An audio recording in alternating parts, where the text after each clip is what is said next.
Moi, j'ai connu Jérôme ici, justement, à l'Auberge Saint-Gabriel. C'était son anniversaire, comme aujourd'hui d'ailleurs, 10 novembre. L'amitié a commencé il y a à peu près 6 ans. Mon intérêt pour la cuisine et l'intérêt de Jérôme pour le hockey ont fait que nous étions destinés à bien nous entendre. J'ai connu Jérôme Ferrer par la télévision à cause du travail que je fais. Je l'ai croisé très, très vite à son arrivée au Québec dans des émissions de télé. Puis ça a été tout de suite un coup de foudre sur sa façon de communiquer sa passion. Il faut savoir vulgariser, il faut savoir donner le goût de faire saliver le téléspectateur. Premier plan, ça va être les mains de Jérôme en train de commencer à préparer la nourriture. OK. Moi, j'ai connu le resto dans le cadre du guide Resto Voir, une visite que j'avais faite au tout début, alors que le resto était au sous-sol. Et donc, pour faire la critique du resto, mais la critique, c'est assez vite dit, parce qu'avec Jérôme, on n'a toujours que des éloges, c'est rendu gênant. On me le présente, on se met à parler un peu, il me pose une question ou deux, et je vois qu'il écoute. Il a ce talent-là que peu d'humains ont, de savoir écouter les gens quand ils parlent. Alors Jérôme, ses qualités personnelles, je dirais qu'elles sont multiples, mais il est clair que c'est quelqu'un qui est très rassembleur, qui est quelqu'un de chaleureux, quelqu'un qui est généreux.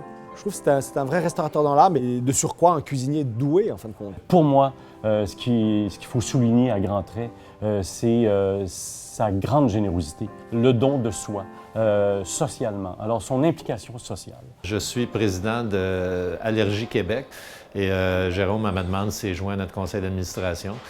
C'est une personne qui est aussi très responsable socialement. Alors, il est très engagé avec nous. Je dirais bien, c'est un bénévole du cœur. La créativité de Jérôme est incroyable. Il a des idées tout le temps, tout le temps, tout le temps, tout le temps. Il n'arrête pas. Et si j'avais un mot à dire à propos de Jérôme, c'est la générosité. C'est une qualité qui se manifeste dans sa cuisine, à son restaurant. Et quand on connaît Jérôme, on voit que c'est quelque chose qui se traduit dans tout ce qu'il fait. On s'entend que Jérôme a un carnet d'adresses qui ferait l'envie de n'importe quel homme ou femme d'affaires, mais c'est pas pour ça qu'il n'a pas su rester humble.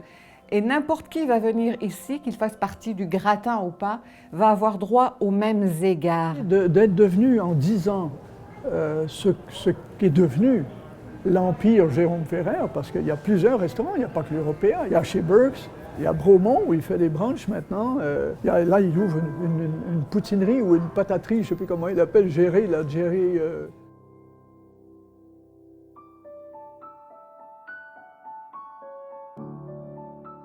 Il a travaillé fort pour avoir ses restaurants aussi. En tant qu'homme d'affaires, c'est beaucoup, beaucoup de travail. Ça peut aussi inspirer réalistement des jeunes qui voudraient s'embarquer dans ce domaine-là qui est si difficile. Assez c'est aussi une équipe.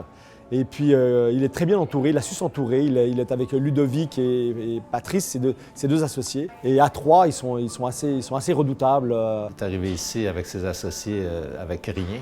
Et ils ont monté quelque chose d'assez extraordinaire, tant au point de vue de succès commercial, disons, que là où ils ont amené effectivement la cuisine, dans des domaines très variés, qu'il y a Européa, le top de la qualité, mais en même temps, il fait un food truck au Festival Juste pour rire avec des guédilles. Alors c'est un gars qui a vraiment un éventail très large et de connaissances, de compétences, de curiosité. Et de montrer aussi qu'on peut avoir un resto, si on parle d'Européa, avec de la haute cuisine gastronomique, mais un bon rapport qualité-prix.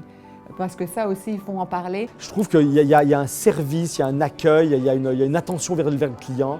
Ça a été les premiers à offrir des petits plats aux gens, à créer quelque chose, à créer un lien avec le consommateur, le client. Ça nous a demandé à nous tous les autres, de réfléchir à ça et de s'améliorer aussi. Sa bouffe est bonne.